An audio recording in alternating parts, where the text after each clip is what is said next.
Welcome back. My name is Steve32, former drummer of Sum 41, current drummer in my basement. Today, I wanted to go back and revisit some early Sum 41 history. I'm going to pick up from where I left off after video 2. If you haven't seen that video, I will leave a link to it right there. Did that work? But basically, original member and co-singer John Marshall quit the band.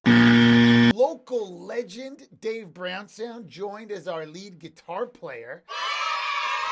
So the band at that time was Derek, me, Dave Brownsound, and Twitch on the bass. Things were happening. We got ourselves a manager. We recorded our first real demo. I think we were 16 or 17, and we thought that this whole getting signed to a major record label thing was gonna be easy. We sent the demo off to every record label we could think of, and what we heard back was absolutely nothing.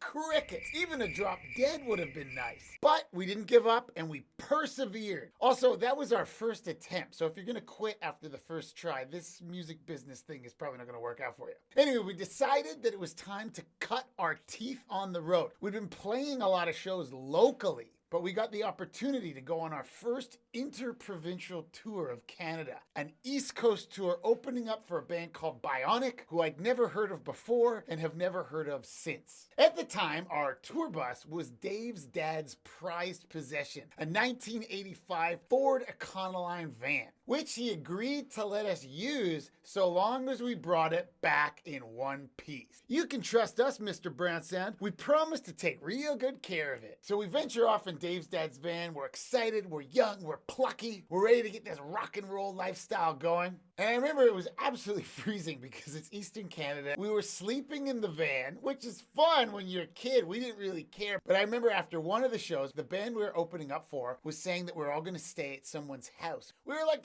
finally, rock and roll house party. We'll bring the beer. You guys get the hookers and the blow. This is going to be terrific. So we pull our van up into the driveway and one of the guys comes out and he just gives us an extension cord. And we're like, what's this? He's like, oh, in case you guys have a space heater in the van or something, it's going to be pretty cold tonight. We're like, we're not coming in. They're like, no, you guys are sleeping in the van. And we were like, how very dare you? I've never been so insulted in my life. And they slept in the house, probably nice shower, cozy bed, pancake breakfast. And we're supposed to sleep in the van like some dogs. But now that I think about it, I'm 43 now. Those guys must have been early 30s. The last thing in the world I would ever have is a bunch of drunk 16-year-old boys share a house with me. We're not running a daycare. You guys sleep in the van like the filthy animal's yard. I completely agree with the decision. Another fond memory I have of that tour is that some of the classic Sum 41 home videos were recorded on those long drives. Stuff like this. Man, this place is banging.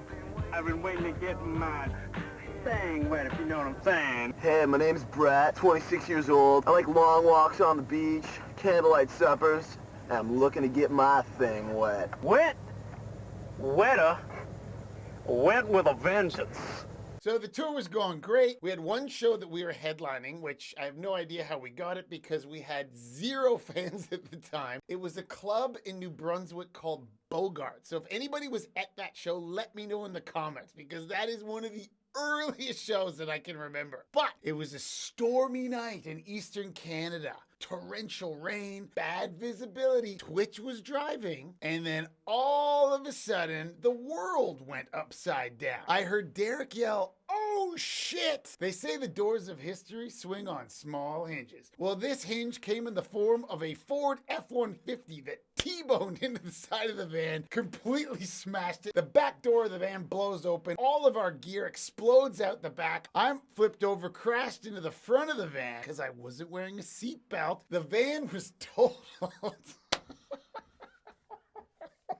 Steve Baksh, I'm sorry we wrecked your van. In our defense, you knew we were idiots setting out on this damn tour, but I'm sorry. Anyway, it was not good. We're like, no, what are we gonna do now? We're stranded. We're stuck in Eastern Canada, and we did what any kids would do in that situation. We vowed not to tell our parents. You can't tell them, they'll never let us go on tour again. Meanwhile, we're like living on bags of chips. We don't have any money. We're broke. Thousands of kilometers away from home, eh? Well, we tried to get money scrounged up to fix the van so we could just get home. My mom was like, finally, Steven, what the heck is going on? So I said, okay, fine. We were in a car accident and we need money to get home. And I thought she was going to explode. And to her credit, Marg, she was like, okay. All right. She like buried the anger, the disappointment, the fear, the rage. It's okay. Just get home safe. While we were waiting for the car to get fixed, we were staying at a hotel and we filmed some more awesome home videos. Figs, what the fuck you doing, man? Shaving. Finally, the van got fixed enough for us to limp back home and deliver it in shambles to Dave's dad. And when I said the doors of history swing on small hinges, what I meant was this accident is what led Twitch to quit the band. He got into another accident a few months earlier by speeding his car around the neighborhood. He wrapped it around a telephone pole. He didn't want to deal with the insurance, so Twitch quit the band. Which eventually led us to the final piece of the Sum 41 puzzle. And let me tell you, the band was about to get a whole lot prettier.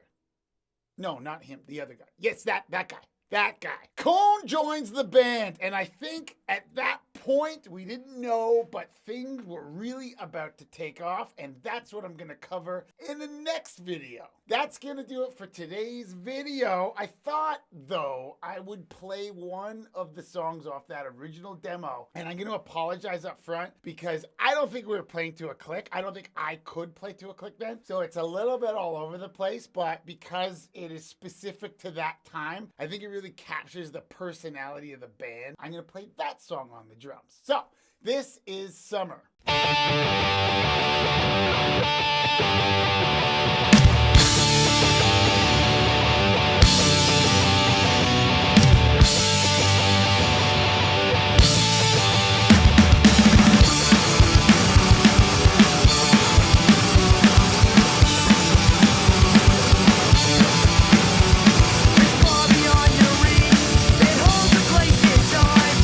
Somewhere ahead is a backup line. I can't relate to your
That's a good one, man. That brings me all the way back, man. That's a good one. All right, I just played Summer on the drums. I haven't played that song in so long. I can't remember when we stopped playing it in the set. I'm going to say around 2002, we kind of stopped. But that was, for a while, I think the best song that we had. And I remember listening to it then and thinking, like, this is pretty good for a bunch of kids. It was fun to play. I probably will never play it again. Anyway, that's going to do it for today's video. I want to thank everybody for watching. Let me know in the comments the kind of videos you would like to see, and I will try to get to them. My name is Steve 32. Thanks so much. Ika hi, folks. I'm out.